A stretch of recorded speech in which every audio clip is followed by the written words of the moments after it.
Hello, friends, and welcome back. If you're new here, my name is Builder. I'm 32 years old, living in Canada with my husband and two cats. And coming here was very related to my old and new careers, so I'm gonna talk about it today. So grab your favorite drink, get comfy in your couch, and let's start our story time.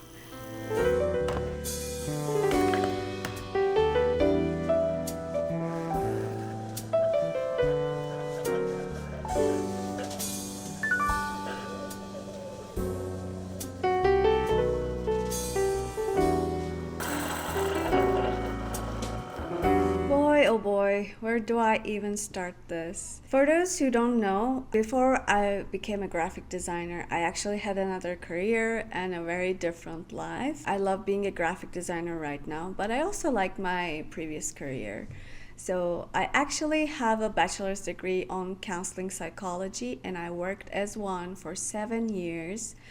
I was working in schools, helping kids, teenagers, adults, and their families. So I was like a school counselor, and that was a huge part of my life. I really loved the field. I loved studying psychology for 4 years. It was like the funnest time of my life actually. But after I started working as a school counselor, it started to become very challenging for me and very exhausting.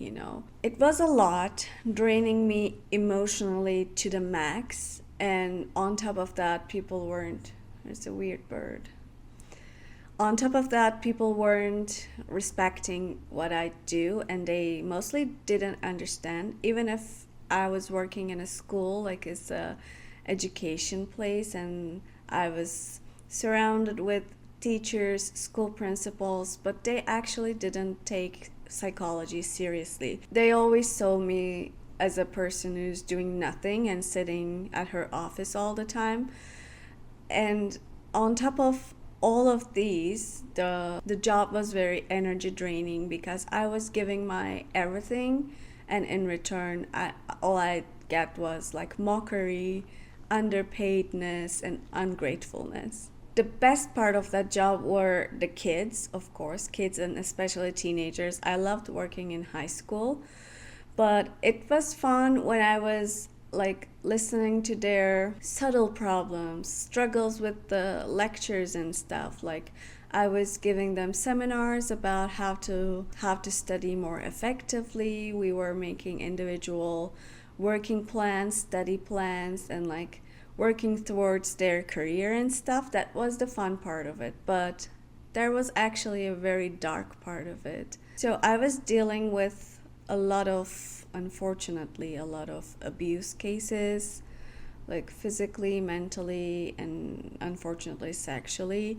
And I was going to the courts, speaking there as an expert, or like giving my testimony in the court, or I was working with the police in the abuse cases and stuff. So it was like I had no working time actually. I had my shift during the day, but if they call me at night or in the weekend, I had to go because it was a legal matter. And when I was trying to protect those kids, I often felt alone because people didn't want to make it into the news. Other people in higher places didn't want to make a scandal or something, so they were always trying to suppress the kids, suppress me, and try to shut us up.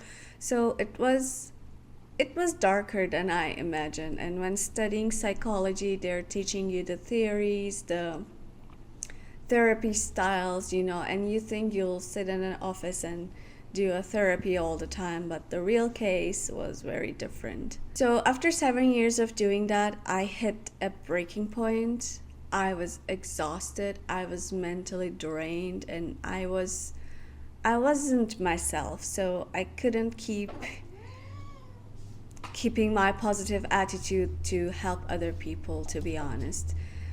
And at the same time, like around those times, I was dating this guy. Spoiler alert, he's now my husband, and I love him so much.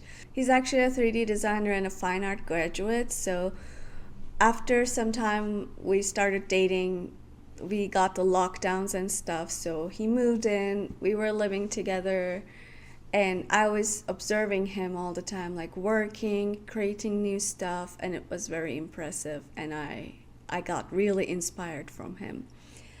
And it gave me a idea, like I think I need something creative in my life. So I have too many hobbies, to be honest. I play instruments, I sing, I love reading books, I love cooking, I love baking. Like I can keep going, but I have too many hobbies. But as long as I kept this draining job, I thought, like, I don't even have energy for my hobbies or the things that make me happy. So it gave me an idea and said, like, since we're at home, why not learn some new skills and see what's gonna happen?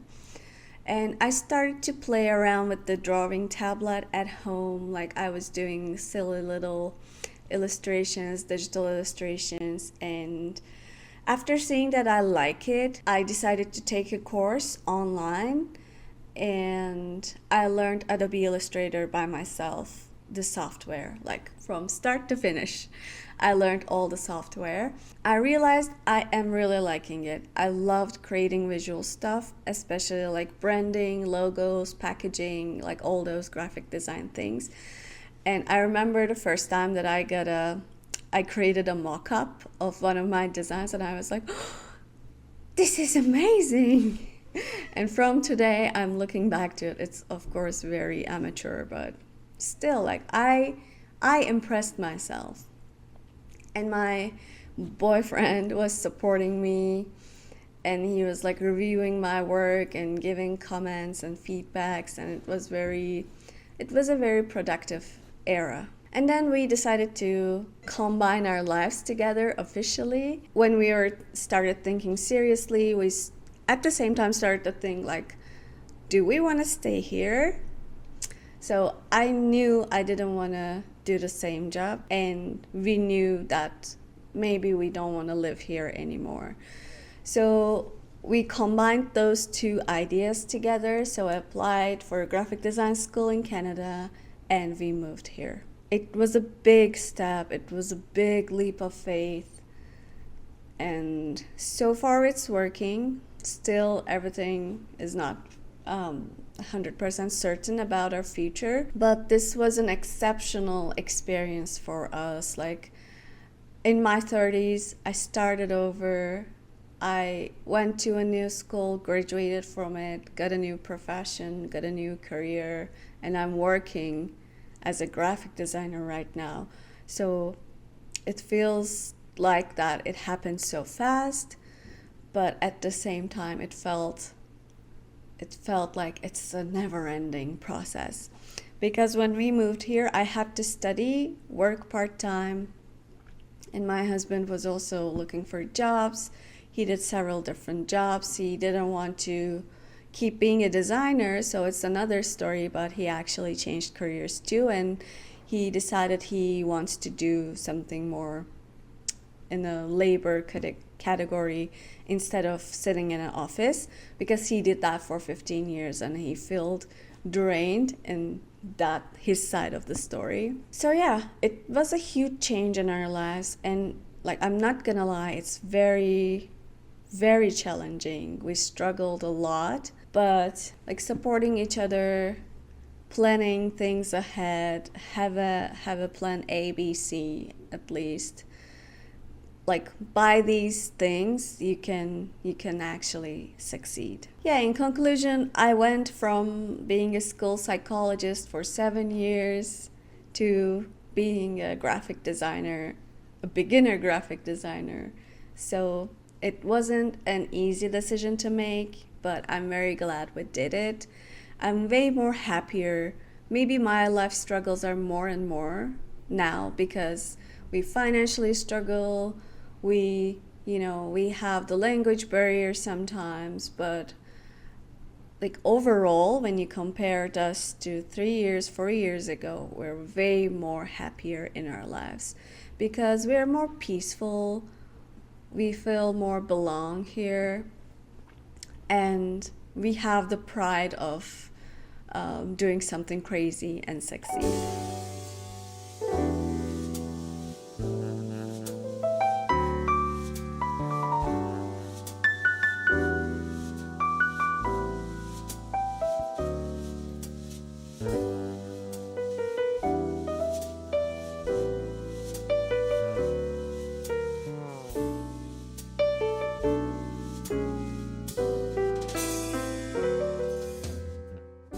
So before I wrap this up, if there's anyone out there is afraid of change or thinking about taking a big step, I just want to say don't be afraid. Seriously, life is too short to stay in a job that is draining you, or you're stuck in a relationship, or you're in a bad place.